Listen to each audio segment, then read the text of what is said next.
Друзья мои, царь Давид в Псалме 102 в стихе 18 дополняет сказанное в стихе 17. «Милость же Господня от века и до века к боящимся Его, и правда Его на сынах сынов», то есть на всех потомках.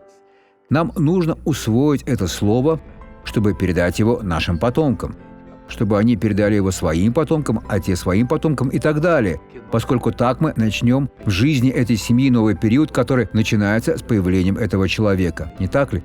Человек оставит отца и мать, так же, как оставил я, оставили вы, и соединится с человеком другого пола.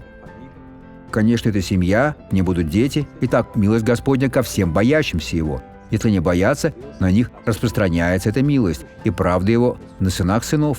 Ей никогда не будет конца. Они могут призывать, как сейчас призываете вы, могут верить, и их внук, правнук и так далее будет благословлен.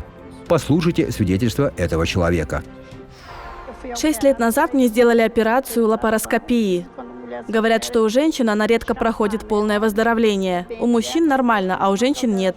Итак, 6 лет назад мне сделали лапароскопию. И 3 дня назад я почувствовала, что мне трудно глотать. Я сказала: «Мой Бог, я не буду больше делать эту операцию». И я начала просить Бога. В час, когда вы молились, я смогла нормально глотать. Все прошло? Прошло. Аплодисменты Иисусу. Благодарю, Иисус. Теперь я хочу помолиться с вами, дорогой Отец. Я молюсь за того человека, который переживает трудные моменты из-за своих потомков.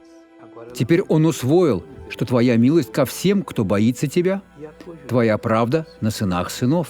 Благодарю Тебя, Отец, на природных сынах, а также на духовных. Я благословляю этого человека и говорю: все зло, уйди из этой жизни во имя Иисуса. Аминь.